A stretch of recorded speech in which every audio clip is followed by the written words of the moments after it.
Good morning students. हम आपकी inorganic का सेकेंड चैप्टर स्टार्ट करने जा रहे हैं which is acids and basis HSAB concept. अब सबसे पहले तो एसिड्स एंड बेसिस होते क्या है। जब हमारे पास different concepts, Arrhenius concept, Bronsted Lowry etcetera concepts नहीं थे एसिड बेसिस को रिकॉग्नाइज करने के, उनसे पहले एसिड्स बेसिस को रिकॉग्नाइज किया कैसे जाता था, क्या उनकी प्रॉपर्टीज थी, कैसे बताते थे कि ये एसिड है या बेस है। तो उसके लिए हमारे पास कुछ एक ऑब्जर्वेबल प्रॉपर्टीज होती थी, जैसे हम टेस्ट के बेस पे बताते थे या उसका किसी सब्सटेंस के ऊपर इफेक्ट कि ये एसिड है या बेस है। तो उसके अकॉर्डिंग जो अर्लीस्ट डेफिनेशंस थी हमारे पास, उसके अकॉर्डिंग एसिड्स क्या होते हैं। Acids were defined as substances which have properties such as, क्या प्रॉपर्टीज होती थी एसिड की। सोर टेस्ट, टेस्ट में कैसे होते थे, खट्टे। अगर हम किसी एसिड को टेस्ट करें तो उसका टेस्ट खट्टा होता था। जैसे हम अगर लेमन की बात करें तो सिट्रिक एसिड होता है, ठीक है। तो एसिड्स का टेस्ट कैसा होता था, सोर। उसके बाद लिटमस पेपर, लिटमस पेपर हमारे पास आ जाता है। तो एसिड्स क्या करते हैं, ब्लू लिटमस पेपर को रेड में कन्वर्ट कर देते हैं, ठीक है। ये हमें पता ही है। उसके बाद एसिड्स की क्या एबिलिटी होती थी, to dissolve substances insoluble in water. जो सब्सटेंसेस वाटर में सॉल्युबल नहीं थे वो एसिड्स में सॉल्युबल हो जाते थे। और last, react with certain metals to give hydrogen gas, metals के साथ रिएक्ट करके हाइड्रोजन गैस दे देता था, ठीक है। तो ये कुछ प्रॉपर्टीज थी जिनके बेस पे हम बताते थे कि एसिड्स किन सब्सटेंसेस को कह सकते हैं। ऐसे ही हमारे पास क्या आ जाते हैं नेक्स्ट, बेसिस। अब बेसिस क्या होते हैं, bases were defined as the substances which have properties such as, क्या प्रॉपर्टीज होती थी उनकी, बिटर टेस्ट, टेस्ट बिटर होता था। और लिटमस पेपर को क्या करते हैं, रेड लिटमस पेपर को ब्लू लिटमस पेपर में कन्वर्ट कर देते हैं, ठीक है। और ऑब्वियसली बात है, बेस है तो वो एसिड को न्यूट्रलाइज कर देगा, ठीक है। अब ये प्रॉपर्टीज थी जिनके बेस पे एसिड बेस को रिकॉग्नाइज करते थे। अब जाहिर सी बात है कि हम टेस्ट तो नहीं कर सकते एसिड्स एंड बेसिस को, ठीक है। तो फिर जैसे जैसे आगे फर्दर स्टडीज हुई तो उसके बेस पे हमारे पास अलग अलग कंसेप्ट्स निकाले गए कि किसको हम एसिड बोल सकते हैं और किन सब्सटेंसेस को हम बेसिस बोल सकते हैं, ठीक है। अब उसके बेस पे हमारे पास आ गए different concepts of acids and basis. सबसे पहला हमारे पास आ गया Arrhenius concept of acids and bases. अब अरहेनियस कंसेप्ट वही कंसेप्ट है जो हम काफी पहले से पढ़ते आ रहे हैं कि एसिड्स किनको बोलते हैं, जो H+ आयंस देते हैं, ठीक है। Acids are those substances which dissociate in water to give H+ ions.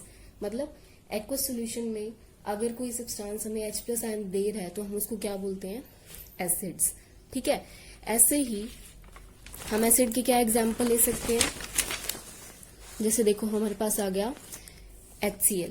HCl हमें पता है स्ट्रॉन्ग एसिड होता है, तो वाटर में जैसे ही HCl को डिसॉल्व करते हैं वो क्या दे देता है, H+ ions and Cl negative ions, ठीक है।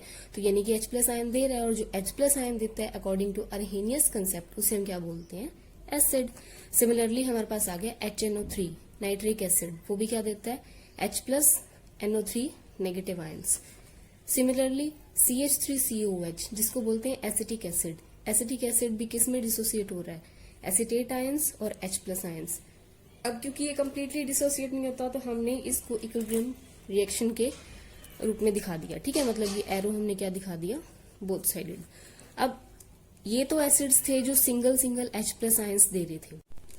अब ऐसे कुछ एसिड्स होते हैं जिनके पास एक से ज्यादा H+ आयंस होते हैं, जैसे H2SO4 हो गया, H3PO4 हो गया, फॉस्फोरिक एसिड। अब इनको हम क्या बोलते हैं, पॉलीप्रोटिक एसिड, क्योंकि ये एक से ज्यादा बार आयनाइज होके हमें क्या दे देते हैं, H+ आयन। तो acids like H2SO4, H3PO4 etc. which contain 2 or more ionizable hydrogen atoms can dissociate in more than one stage. एक से ज्यादा स्टेज में डिसोसिएट हो सकते हैं, giving H+ ions in each case. तो these are called polyprotic acids, ठीक है। जैसे अब H2SO4 का एग्जांपल ले रहे हैं तो H2SO4 एक बार डिसोसिएट होके हमें एक H+ आयन दे रहा है और HSO4 नेगेटिव आयन दे रहा है, ठीक है। फिर सेकेंड स्टेप में ये HSO4 नेगेटिव आयन भी डिसोसिएट हो सकता है और क्या देगा हमें, H+ आयन और SO4 2-, तो सल्फेट आयन। तो ओवरऑल रिएक्शन हमने बता दी कि एक H2SO4 हमें 2 H+ आयंस दे सकता है और एक सल्फेट आयन, ठीक है, तो ऐसे एसिड्स को हम क्या बोलते हैं, पॉलीप्रोटिक एसिड्स। उसके बाद हमारे पास आ जाते हैं बेसिस। अब बेसिस क्या होते हैं, bases are those substances which dissociate in water to give hydroxyl ions, यानी कि OH नेगेटिव आयंस। अब यही चीज हम कब से पढ़ते आ रहे हैं कि एसिड H प्लस आयन देते हैं और जो बेस होते हैं वो OH नेगेटिव आयंस देते हैं। ठीक है, तो अब जो बेस हैं वो OH नेगेटिव आयन दे रहे हैं। इसका एग्जाम्पल हम क्या ले सकते हैं, NaOH। अब NaOH में क्या है, एक Na पॉजिटिव आयन है और डिसोसिएट होके वाटर में ये क्या दे रहा है हमें, OH negative ion. Similarly ammonium hydroxide है, अमोनियम हाइड्रोक्साइड एक क्या होता है, वीक बेस होता है, ये डिसोसिएट होके अमोनियम आयन दे रहा है और OH नेगेटिव आयन दे रहा है। ठीक है, अब यहाँ पे हमारे पास एसिड्स और बेसिस तो हमने बता दिया कि जो H प्लस आयंस डोनेट करते हैं वो एसिड्स होते हैं और जो OH नेगेटिव आयन देते हैं वो बेसिस होते हैं। ठीक है, अब यहाँ पे क्या आ गया कि एसिड और बेस में भी स्ट्रेंथ की बात आती है कि स्ट्रॉन्ग एसिड होते हैं और वीक एसिड होते हैं। सिमिलरली स्ट्रॉन्ग बेस और वीक बेस होते हैं, तो वो कौन से होते हैं अकॉर्डिंग टू अर्हेनियस कंसेप्ट। ठीक है, स्ट्रॉन्ग एसिड्स एंड बेसिस। अब स्ट्रॉन्ग हम किसको बोलते हैं, जनरली जो क्या करते हैं, कंप्लीटली आयनाइज हो जाते हैं एक्वस सॉल्यूशन में, उनको हम क्या बोलते हैं, स्ट्रॉन्ग एसिड। अब स्ट्रॉन्ग एसिड का एग्जांपल भी आप जनरली बता ही सकते हो, जैसे क्या हो गया हमारे पास HCl हो गया, HNO3, H2SO4, ये सारे के सारे क्या होते हैं, स्ट्रॉन्ग एसिड, क्योंकि कंप्लीटली आयनाइज हो जाते हैं। और स्ट्रॉन्ग बेसिस के एग्जांपल हो गए NaOH, KOH। ठीक है, ये भी क्या हो जाते हैं, कंप्लीटली आयनाइज। सिमिलरली हमारे पास आते हैं वीक एसिड्स एंड बेसिस। अब वीक एसिड और बेस किसको बोलते हैं, जो कंप्लीटली आयनाइज नहीं होके क्या होते हैं, स्लाइटली आयनाइज होते हैं वाटर के अंदर। ठीक है, तो एग्जांपल्स क्या हो गए, वीक एसिड्स क्या हो गए, एसिटिक एसिड हो गया, HCN हो गया। ठीक है, और वीक बेसिस का एग्जांपल अमोनियम हाइड्रोक्साइड, ये तो ऑलमोस्ट हमें पता ही होता है, कैल्शियम हाइड्रोक्साइड, एल्यूमिनियम हाइड्रोक्साइड। ठीक है, तो ये एग्जांपल्स हो गए strong and weak acids and basis के। अब उसके बाद अर्हेनियस कंसेप्ट जो है उसकी कुछ एक लिमिटेशंस भी है। इसकी लिमिटेशन इसकी डेफिनेशन में ही आ जाती है। ठीक है, जैसे क्या हो गया है यहाँ पे कि अर्हेनियस कंसेप्ट क्या कहता है कि एसिड्स वो होते हैं जो H प्लस आयन डोनेट करते हैं। ठीक है, और बेसिस क्या होते हैं, जो OH नेगेटिव आयन डोनेट करते हैं। अब जिन सब्सटेंसेस में, जो हमें ऑलरेडी पता है कि एसिड्स एंड बेसिस है, लेकिन उनके अंदर H प्लस या OH नेगेटिव आयन नहीं है, तो उनके एसिडिक या बेसिक कैरेक्टर को ये एक्सप्लेन नहीं कर पा रहा। ये क्या हो गई इसकी एक लिमिटेशन। तो क्या हो गया, unable to explain about basic character of NH3, CaO, sodium carbonate, and acidic character of CO2, SO2 and SO3। क्यों, क्योंकि they do not give any H plus and OH negative ions, क्योंकि इनके पास होते ही नहीं है, ना H प्लस आयन होते हैं ना OH नेगेटिव आयन, तो इनके एसिडिक या बेसिक कैरेक्टर को ये एक्सप्लेन नहीं कर पा रहा। ठीक है, और सेकंड हमने क्या कहा था कि ये एक्वस सॉल्यूशंस में एसिड डिसोसिएट होके H प्लस देता है। ठीक है, और बेस डिसोसिएट होके OH नेगेटिव देता है। बट अगर एक्वस सॉल्यूशन हो ही ना तो ये नहीं डिफाइन कर सकता कि ये सब्सटेंस जो है वो एसिड है या बेस है। ठीक है, तो ये क्या होगी इसकी एक second limitation, applicable only in aqueous solutions and fails to explain acid base behaviour in non aqueous medium. ठीक है, तो ये हमारे पास सबसे पहला कंसेप्ट था अर्हेनियस कंसेप्ट। उसके बाद हमारे पास सेकंड कंसेप्ट जो आता है वो हो गया Bronsted Lowry concept of acids and bases. अब ब्रोंस्टेड-लोरी कंसेप्ट के अकॉर्डिंग क्या होता है, एसिड्स तो वही सेम रहेंगे जो क्या थे अर्हेनियस कंसेप्ट के अकॉर्डिंग थी। क्या होते हैं acids, which can donate a proton. ठीक है,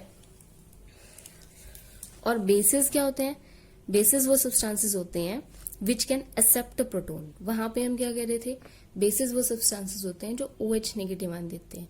तो एसिड की डेफिनेशन तो दोनों में सेम है, बट बेसिस की थोड़ी सी चेंज हो गई है। बेस क्या होता है अकॉर्डिंग टू ब्रोंस्टेड-लोरी कंसेप्ट की substances which can accept a proton. तो यानी कि अब क्या हो गया, एसिड प्रोटोन देंगे और बेस प्रोटोन लेंगे।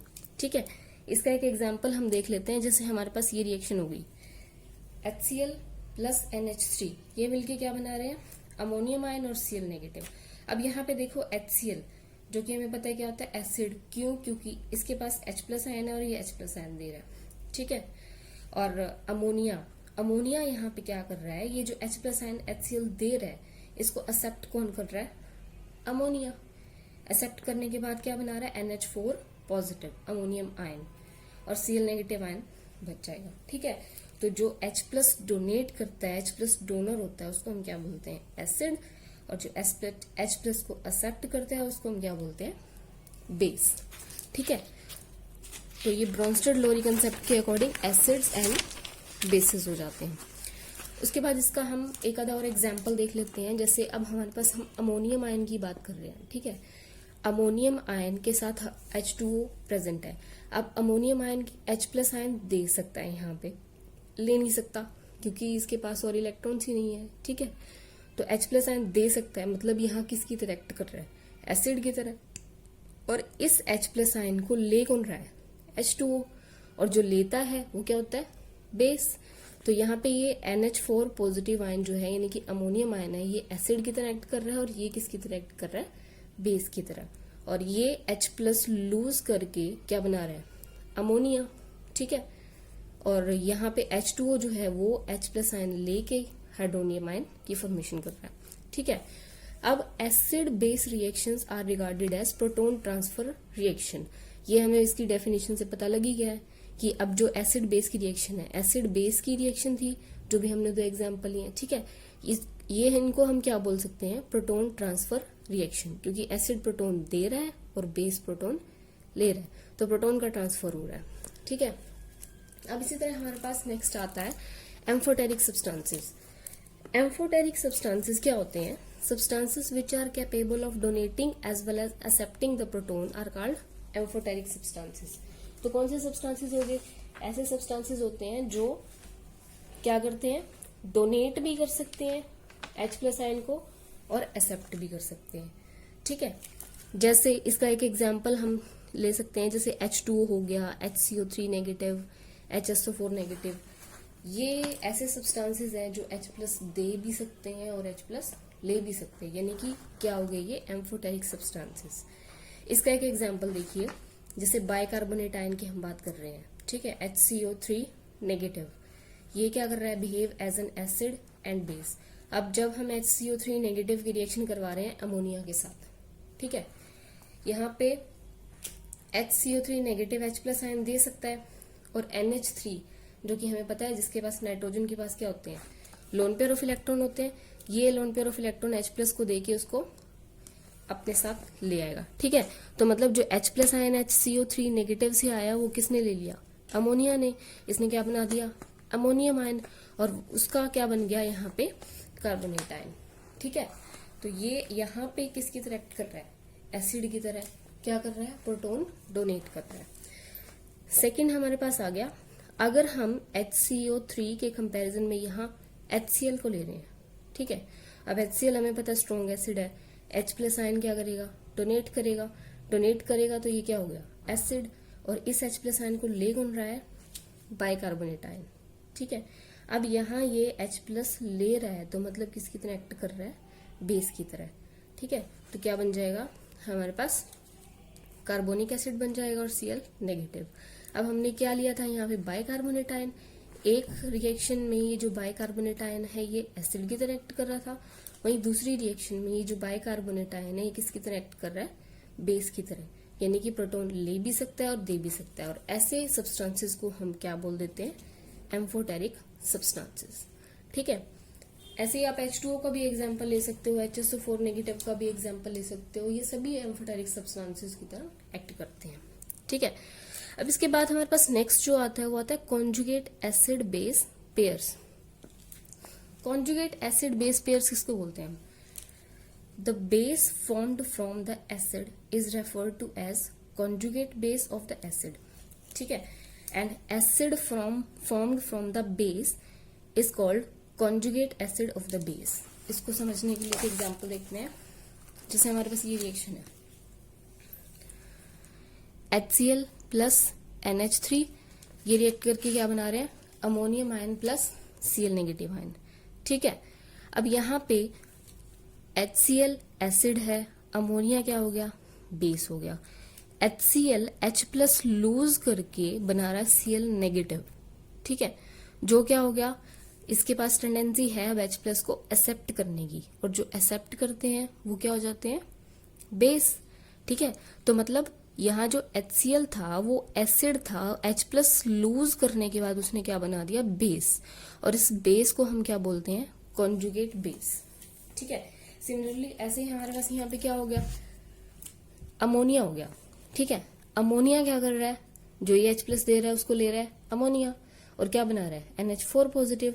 अब यहाँ ये प्रोटोन को एक्सेप्ट कर रहा है, मतलब क्या हो गया, बेस हो गया। ठीक है, एक्सेप्ट करने के बाद ये क्या बना रहा है, NH4 positive ion, ammonium ion. और यहाँ अमोनियम आयन के पास क्या टेंडेंसी होती है कि वो H+ आयन को डोनेट कर सकता है, यानी कि वो किसकी तरह एक्ट कर रहा है, एसिड की तरह। तो जो बेस था उसने H+ लेने के बाद क्या बनाया, एसिड। ठीक है, सिमिलरली जैसे एसिड जो था उसने प्रोटॉन देने के बाद क्या बनाया था, बेस। तो जो एसिड प्रोटॉन देने के बाद बना रहा है बेस, उसको हम बोलते हैं कॉन्जुगेट बेस। और जो बेस H+ लेने के बाद बना रहा है उसको हम क्या बोलते हैं, कॉन्जुगेट एसिड। ठीक है, तो कॉन्जुगेट एसिड और conjugate base I hope clear हो गया होगा। तो कॉन्जुगेट एसिड किसको कह रहे हैं, जो बेस से बन रहे हैं सिंपली। ठीक है, और कॉन्जुगेट बेस किसको कह रहे हैं, जो एसिड से बन रहे हैं। एसिड प्रोटॉन दे के कॉन्जुगेट बेस बना रहा है, और बेस प्रोटॉन लेके कॉन्जुगेट एसिड बना रहा है। ठीक है, तो इनको हम क्या बोलते हैं, conjugate acid and conjugate base. अब इसमें भी अगेन स्ट्रेंथ की बात आती है कि कॉन्जुगेट एसिड बेस में भी स्ट्रेंथ होगी कि कौन सा स्ट्रॉन्ग है और कौन सा वीक है। ठीक है, तो conjugate base of a strong acid is a weak base. क्या हो गया, सीधी सी डेफिनेशन क्या है इसकी, कि conjugate base of a strong acid is a weak base. जैसे अब ये ले लो एग्जांपल, यहाँ एसिड हमें पता है, ठीक है, कि HCl क्या होता है, स्ट्रॉन्ग एसिड होता है, और जो Cl नेगेटिव आयन यहाँ पे बन रहा है वो उसका क्या होगा, कॉन्जुगेट बेस। अब ये वीक कॉन्जुगेट बेस होता है, मतलब इसकी इतनी टेंडेंसी नहीं होती H+ को एक्सेप्ट करने की। ठीक है, तो जो स्ट्रॉन्ग एसिड होगा उसका कॉन्जुगेट बेस जो बना वो क्या होगा, weak. Conjugate base of strong acid is a weak base. Example यहाँ पे HCl के साथ हम H2O भी ले रहे हैं, HCl क्या हो गया, स्ट्रॉन्ग एसिड हो गया। इसका जो यहाँ पे बन रहा है हमारे पास बेस, कॉन्जुगेट बेस, वो क्या हो गया, वीक बेस। ठीक है, सिमिलरली क्या हो गया, conjugate base of a weak acid is a strong base. ठीक है, अब हमने एसिड क्या लेना है, वीक, और जब वीक एसिड होगा उससे जो बेस बनेगा वो क्या होगा, स्ट्रॉन्ग। अब एसिड हमने CH3COH ले लिया, हमें पता है कि ये एसिडिक एसिड एक वीक एसिड होता है। ठीक है, इसके साथ हमने H2O ले लिया। अब वीक एसिड है, इसने H+ दे के क्या बनाया, CH3CO नेगेटिव। ठीक है, और CH3CO नेगेटिव की टेंडेंसी बहुत होती है H+ को एक्सेप्ट करने की। ये क्या हो गया, स्ट्रॉन्ग बेस हो गया। तो यहाँ पे जो वीक एसिड था उसका जो बेस बना वो स्ट्रॉन्ग बना, और जो स्ट्रॉन्ग एसिड था उसका जो बेस बना वो वीक बना। मतलब उल्टे बनते हैं, अगर आप स्ट्रॉन्ग लेके चल रहे हो एसिड तो वीक बनेगा बेस। ठीक है, वीक कॉन्जुगेट बेस बनेगा, और अगर आप वीक एसिड लेके चल रहे हो उसका जो बेस बनेगा वो स्ट्रॉन्ग बनेगा। ठीक है, ऐसे ही आप बेसिस की बात भी कर सकते हो कि आप कोई स्ट्रॉन्ग बेस लेके चल रहे हो। ठीक है, तो उस स्ट्रॉन्ग बेस का से जो एसिड बन रहा है, बेस से जो एसिड बन रहा है कॉन्जुगेट एसिड, वो क्या होगा, वीक होगा। और यही अगर आप वीक बेस लेके चलते हो, ठीक है, उससे अगर आप जो एसिड बना रहे हो कॉन्जुगेट एसिड, वो क्या होगा, स्ट्रॉन्ग होगा। तो इन जनरल हम क्या कह सकते हैं कि अगर हमारे पास स्ट्रॉन्ग एसिड है या स्ट्रॉन्ग बेस है तो उसका जो कॉन्जुगेट बेस या कॉन्जुगेट एसिड बन रहा है वो क्या होगा, वीक। ठीक है, सिमिलरली अगर हमारे पास वीक एसिड है या वीक बेस है तो उससे जो कॉन्जुगेट बेस बनेगा या कॉन्जुगेट एसिड बनेगा वो क्या होगा, स्ट्रॉन्ग होगा। ठीक है, तो ये क्या था, स्ट्रेंथ थी कॉन्जुगेट एसिड बेस पेयर्स की। उसके बाद अब इस कंसेप्ट की कुछ एक एडवांटेजेस भी हैं। वो क्या है कि इसने कुछ एक जो सब्सटेंसेस थे उनके बेसिक कैरेक्टर को एक्सप्लेन कर दिया। जैसे NH3 का बेसिक कैरेक्टर था वो अकॉर्डिंग टू अर्हेनियस कंसेप्ट हम एक्सप्लेन नहीं कर पाए थे। ठीक है, कि ये एसिड है या बेस है, लेकिन इस कंसेप्ट के अकॉर्डिंग, ब्रोंस्टेड-लोरी कंसेप्ट के अकॉर्डिंग इसने एक्सप्लेन कर दिया कि ये क्या होता है, बेस होता है। और क्यों होता है? क्योंकि H प्लस आयन को एक्सेप्ट करने की टेंडेंसी रखता है। ठीक है, सिमिलरली सोडियम कार्बोनेट आयन जो है वो भी क्या हो जाएगा? बेस। ठीक है, तो अब इन दोनों के पास OH नेगेटिव आयन नहीं थे, लेकिन फिर भी ब्रॉन्स्टेड-लोरी कंसेप्ट के अकॉर्डिंग क्या होते हैं? ये बेसिस होते हैं। तो explain basic character of substances like sodium carbonate and ammonia. ठीक है, सेकंड इसकी क्या एडवांटेज है कि not limited to molecules but also covers ionic species to act as acids और बेसिस। मतलब अब इस कंसेप्ट के अकॉर्डिंग सिर्फ हमें न्यूट्रल स्पीशीज लेने की जरूरत नहीं है। ठीक है, सिर्फ मॉलिक्यूल्स लेने की जरूरत नहीं है, इसमें आयंस भी कवर हो गए। जैसे बाइकार्बोनेट की बात की थी हमने, ये क्या था? एक आयन था। ठीक है, अमोनियम आयन की बात की थी, ये भी क्या था? एक आयन था। तो आयनिक स्पीशीज को भी ये क्या कर रहा है? कवर कर रहा है। ठीक है, उसके बाद थर्ड जो इसकी एक एडवांटेज है वो क्या है कि can explain acid base reactions in non aqueous medium also. Again ये लिमिटेशन थी आर्हेनियस कंसेप्ट की कि वो सिर्फ एक्वस के अंदर ही बता सकता था कि कोई भी सब्सटेंस एसिड है या बेस है। ठीक है, लेकिन ब्रॉन्स्टेड-लोरी कंसेप्ट में अब ये एक्वस मीडियम के ऊपर डिपेंड नहीं है, नॉन एक्वस मीडियम में भी बता सकता है। ठीक है, कि कोई भी सब्सटेंस क्या है? एसिड है या बेस है। एडवांटेज के साथ साथ लिमिटेशंस भी हैं इस कंसेप्ट की। वो क्या है? Can not explain reaction between acid oxides and basic oxides. कोई भी एसिड ऑक्साइड मतलब ऑक्साइड्स की रिएक्शन को इतना एक्सप्लेन नहीं कर पा रहा। ठीक है, और सेकंड क्या हो गई? Substances like BF3, AlCl3, FeCl3। अब ये सब्सटेंसेस हमें पता है एसिड होते हैं। ठीक है, लेकिन इनके बारे में ये कोई एक्सप्लेनेशन नहीं दे पा रहा because they do not have proton to donate. इनके पास प्रोटोन नहीं है डोनेट करने के लिए, इसलिए इनके एसिडिक कैरेक्टर को ये एक्सप्लेन नहीं कर सकता। तो ये क्या थी? लिमिटेशंस थी ब्रॉन्स्टेड-लोरी कंसेप्ट की। ठीक है, तो दो कंसेप्ट हमने कंप्लीट कर लिए हैं, फर्स्ट आर्हेनियस कंसेप्ट और सेकंड ब्रॉन्स्टेड-लोरी। आर्हेनियस कंसेप्ट के अकॉर्डिंग एसिड्स क्या थे? जो H प्लस आयंस डोनेट करते हैं, और बेसिस क्या थे? जो OH नेगेटिव आयन डोनेट करते हैं। और अकॉर्डिंग टू ब्रॉन्स्टेड-लोरी कंसेप्ट एसिड्स क्या थे? जो H प्लस आयन डोनेट करते हैं, और बेस क्या होते हैं? जो H प्लस आयन को एक्सेप्ट करते हैं। ठीक है, अब इनके बाद हमारे पास थर्ड कंसेप्ट आएगा जिसको हम बोलते हैं Lewis concept of acids and bases.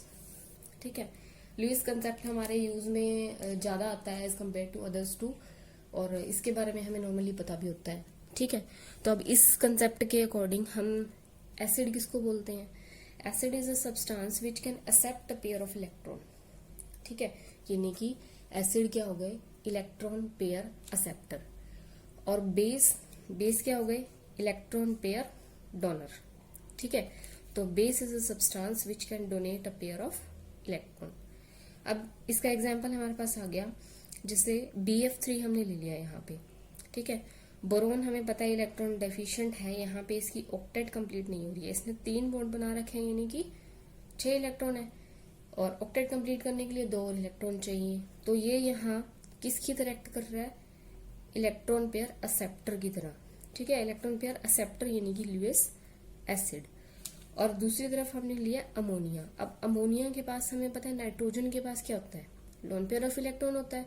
अब ये लोन पेयर ऑफ इलेक्ट्रॉन ये डोनेट कर सकता है, तो मतलब जो एसिड जो इलेक्ट्रॉन पेयर डोनेट कर रहा है उसको हम क्या बोलते हैं? Lewis base. तो लुईस एसिड BF3 हो गया, और अमोनिया यहाँ पे क्या हो गया? Lewis base. तो इलेक्ट्रॉन भी डोनेट कर देगा यहाँ पे, ये हमारे पास एक तरह का कोऑर्डिनेट कॉम्प्लेक्स बन जाता है। ठीक है, अब नेक्स्ट हमारे पास क्या आ रहा है कि जो लुईस एसिड्स होते हैं, ठीक है, वो भी आगे कई टाइप्स के होते हैं, उसकी भी कई कैटेगरीज होती हैं।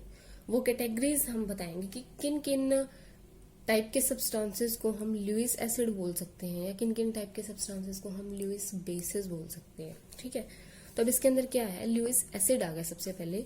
तो according to Lewis concept following species can act as Lewis acids. कौन कौन सी आ गई? अभी एक तो हमने एग्जाम्पल पढ़ाई BF3 का। ठीक है, इसमें क्या था? Electron deficient compounds in which central atom can expand their valence shell. वैसे ये कंपाउंड्स क्या है? Electron deficient. ठीक है, लेकिन इसमें जो सेंट्रल एटम है वो अपनी वैलेंस शेल को एक्सपेंड कर सकता है। ठीक है, जैसे यहाँ पे एग्जांपल अभी अभी हमने किया था BF3 का। बोरोन का एटॉमिक नंबर क्या होता है? 5। ठीक है, तो बोरोन का एटॉमिक नंबर होता है हमारे पास 5, यानी कि कॉन्फ़िगरेशन क्या हो गई? 1s2 2s2 2p1। अब यानी कि इसकी आउटर मोस्ट शेल जो है उसके अंदर p ऑर्बिटल के अंदर क्या एक ही इलेक्ट्रॉन प्रेजेंट है ना। ठीक है, तो यानी कि इसके पास ऑर्बिटल है, ये एक्सपेंड कर सकता है, इलेक्ट्रॉन ले सकता है। ठीक है, तो ये किसकी तरह एक्ट करेंगे?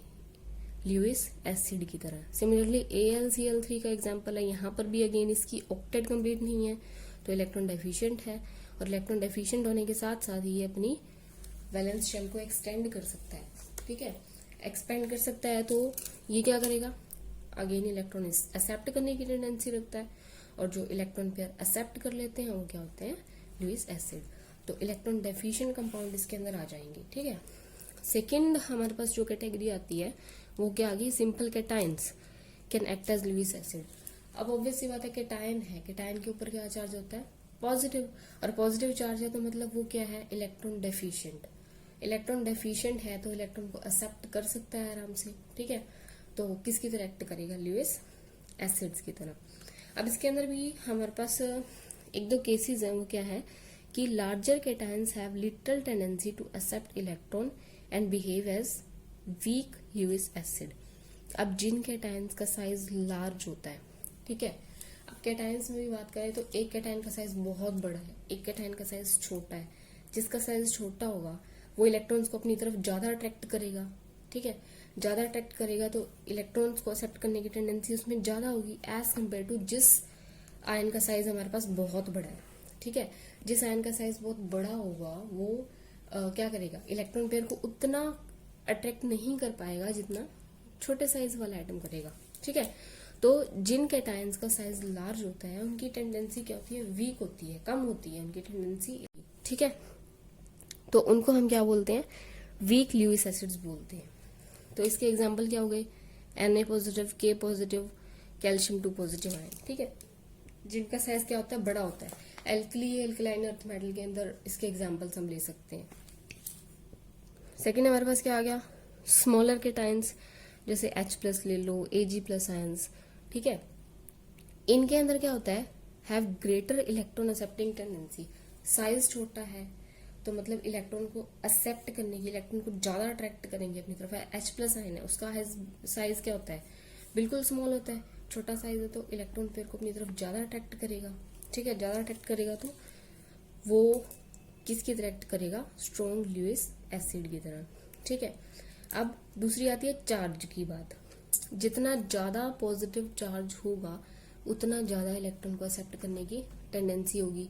ठीक है, और जितना कम पॉजिटिव चार्ज होगा ऑब्वियस सी बात है ज्यादा चार्ज वाले के कंपैरिजन में उसकी टेंडेंसी क्या होगी? कम होगी इलेक्ट्रॉन को एक्सेप्ट करने की। तो वो किसकी तरह एक्ट करेगा? वीक ल्यूइस एसिड की तरह। और जिसका चार्ज ज्यादा है वो किसकी तरह एक्ट करेगा? स्ट्रॉन्ग। ठीक है, अब एग्जांपल क्या है? जैसे Fe3+ है और एक हमारे पास Fe2+ है। अब दोनों में अगर हम बात करें कि स्ट्रॉन्ग ल्यूइस एसिड कौन सा होगा, तो जिसके ऊपर जितना ज्यादा चार्ज होगा, जितना ज्यादा पॉजिटिव चार्ज, उसका मतलब क्या होगा? उतनी ही ज्यादा इलेक्ट्रॉन डेफिशिएंसी, और जितनी ज्यादा इलेक्ट्रॉन डेफिशिएंसी होगी उतना ही इलेक्ट्रॉन को एक्सेप्ट करने की टेंडेंसी होगी। ठीक है, और इलेक्ट्रॉन को एक्सेप्ट करने की टेंडेंसी होगी तो मतलब क्या होगा? कि स्ट्रॉन्ग ल्यूइस एसिड हो जाएगा। ठीक है, उसके बाद हमारे पास थर्ड कैटेगरी आती है इसके लिए, वो क्या हो गई? Molecules in which central atom have vacant d orbital behave as Lewis acid by expanding या extending their valence shell beyond the octet. ठीक है, d ऑर्बिटल का तो हमें पहले से पता है कि अगर d ऑर्बिटल वेकेंट है किसी भी मॉलिक्यूल के पास तो वो इलेक्ट्रॉन को क्या कर सकता है? एक्सेप्ट कर सकता है, और वो किसकी तरह एक्ट करता है? ल्यूइस एसिड की तरह। तो अब ये एग्जांपल्स हो गए जैसे AlCl3, SnCl4, SiF4। इन सब के अंदर, इन सब के पास क्या है? वेकेंट d ऑर्बिटल है, और वेकेंट d ऑर्बिटल है तो मतलब इलेक्ट्रॉन को क्या कर सकते हैं? आराम से एक्सेप्ट कर सकते हैं। अपनी अगेन वैलेंस शेल को या वैलेंसी को क्या कर सकते हैं? एक्सटेंड कर सकते हैं। तो इजीली इलेक्ट्रॉन एक्सेप्ट कर सकते हैं। इलेक्ट्रॉन एक्सेप्ट कर रहे हैं तो मतलब किसकी तरह एक्ट करेंगे, ल्यूइस एसिड की तरह। ठीक है, तो ये 3 कैटेगरीज हो गई। उसके बाद हमारे पास जो लास्ट कैटेगरीज की आती है वो क्या हो जाएगी, molecules in which the central atom is bonded to atoms of different electronegativities through one or more multiple bond। क्या एग्जांपल आ गया, इसको एग्जांपल से समझते हैं। जैसे हमारे पास CO2 है, ठीक है। अब CO2 में जो कार्बन है वो कम इलेक्ट्रोनेगेटिव है एज कम्पेयर टू जो 2 इसके साथ ऑक्सीजन एटम अटैच है। ठीक है, 2 ऑक्सीजन एटम जो अटैच हैं इसके साथ, उनकी इलेक्ट्रोनेगेटिविटी बहुत ज्यादा है। ऑब्वियस सी बात है, ऑक्सीजन ज्यादा इलेक्ट्रोनेगेटिव है तो इलेक्ट्रॉन पेयर को अपनी तरफ क्या करेगा, अट्रैक्ट करेगा। ठीक है, तो जो कार्बन एटम है उसके ऊपर इलेक्ट्रॉन डेफिशिएंसी हो जाएगी। ठीक है, इलेक्ट्रॉन डेफिशिएंसी हो जाएगी तो कोई भी जो न्यूक्लियोफाइल आ रहा है वो इजिली यहाँ पे अटैक कर पाएगा। ठीक है, तो यहाँ पे इस टाइप के जो मॉलिक्यूल्स होते हैं जिसमें सेंट्रल एटम है जो वो हाईली इलेक्ट्रोनेगेटिव एटम से अटैच है बाय 1 और मोर मल्टीपल बॉन्ड, उसको हम क्या बोलते हैं, ल्यूइस एसिड। ऐसे ही आप इसका एग्जांपल SO3 भी ले सकते हो। ठीक है, अब SO3 एक एग्जांपल हम इसका ले रहे हैं। SO3 के अंदर भी क्या है, ऑक्सीजन से अटैच है सल्फर, और सल्फर की इलेक्ट्रोनेगेटिविटी बहुत कम है एज कम्पेयर टू ऑक्सीजन।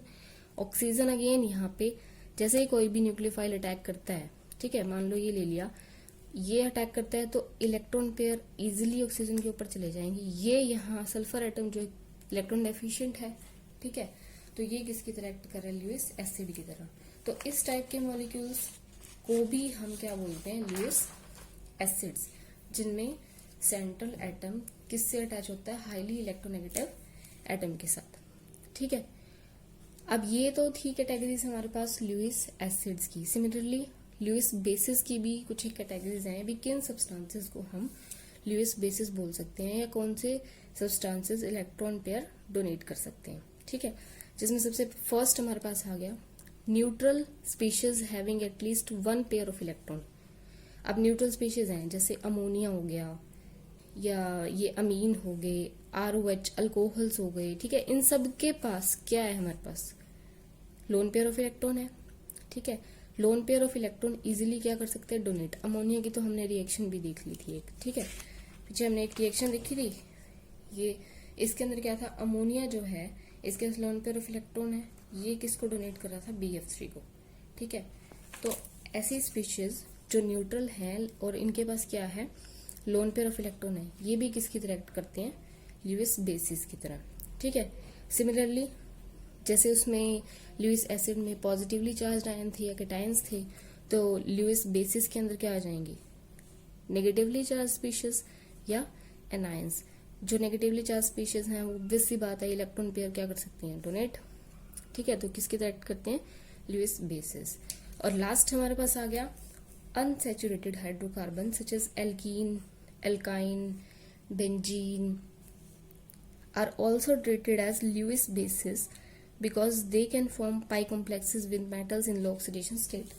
ठीक है, अब ये जो हमारे पास अनसैचुरेटेड हाइड्रोकार्बन है, जैसे क्या हो गया, एल्कीन, एल्काइन या बेंजीन हो गई या साइक्लोब्यूटाडाइन हो गई, तो ये भी क्या करते हैं, ल्यूइस बेसिस की तरह एक्ट करते हैं। क्यों, क्योंकि ये पाई कॉम्प्लेक्सेस फॉर्म कर देते हैं मेटल्स के साथ। ठीक है, इसका एक एग्जांपल हमने हमारा जो पिछला चैप्टर है ऑर्गेनोमेटालिक कंपाउंड उसमें भी पढ़ा था। ठीक है, तो उसके अंदर भी मेटल ओलिफिन कॉम्प्लेक्सेस एक टॉपिक था, जिसके अंदर भी क्या हो रहा था, लिगेंड जो है उसके अंदर एल्कीन था। ठीक है, एल्कीन पाई कॉम्प्लेक्स फॉर्म कर रहा था मेटल के साथ। तो इस टाइप के जो हमारे पास लिगेंड्स होते हैं या जो अनसैचुरेटेड हाइड्रोकार्बन होते हैं, इनको भी हम किस में कंसिडर कर सकते हैं, ल्यूइस बेसिस में। ठीक है, अब इसके बाद हमारे पास इस कंसेप्ट की भी क्या है, कुछ लिमिटेशंस, और वो क्या है कि it is not possible to compare the relative strength of acid and bases. अब इसके अंदर सिंपली क्या हो रहा है कि एसिड जो है वो इलेक्ट्रॉन एक्सेप्ट कर रहा है इलेक्ट्रॉन पेयर, और बेस इलेक्ट्रॉन पेयर डोनेट कर रहा है। तो एक तरह से कोऑर्डिनेट बॉन्ड बन रहा है। ठीक है, तो कोऑर्डिनेट बॉन्ड बन रहा है तो मतलब वो यहाँ पर हम रिलेट नहीं कर पा रहे हैं, रिलेटिव स्ट्रेंथ नहीं बता पा रहे हैं कि एसिड्स और बेसिस में से स्ट्रॉन्ग कौन सा होगा, वीक कौन सा होगा, क्योंकि सिंपली इलेक्ट्रॉन कंप्लीटली डोनेट तो कर नहीं रहे हैं, कोऑर्डिनेट बॉन्ड बन रहे हैं, ठीक है। तो स्ट्रेंथ नहीं बता पा रहे हम एसिड्स एंड बेसिस की। और लास्ट हमारे पास क्या है कि जैसे एसिड्स हो गए HCl, H2SO4 एक्सेट्रा, ये हमें पता है कि ये एसिड्स होते हैं और प्रोटिक एसिड्स होते हैं, ठीक है। प्रोटिक एसिड मतलब H+ आयन इनके पास प्रेजेंट है, H+ आयन डोनेट करते हैं, ठीक है, but they do not form coordinate bond with the basis. अब बेसिस के साथ कोऑर्डिनेट बॉन्ड तो फॉर्म करते ही नहीं है, तो मतलब इस कंसेप्ट के अकॉर्डिंग फिर हम नहीं बता सकते कि ये क्या है, ठीक है। तो ये इस कंसेप्ट की कुछ लिमिटेशंस है, Lewis concept of acid and bases, ठीक है, जिसके अकॉर्डिंग एसिड्स क्या होते हैं, electron pair acceptor, and bases क्या होते हैं, इलेक्ट्रॉन पेयर डोनर। आगे एक दो कंसेप्ट्स और हैं which will study in next lecture. Thank you.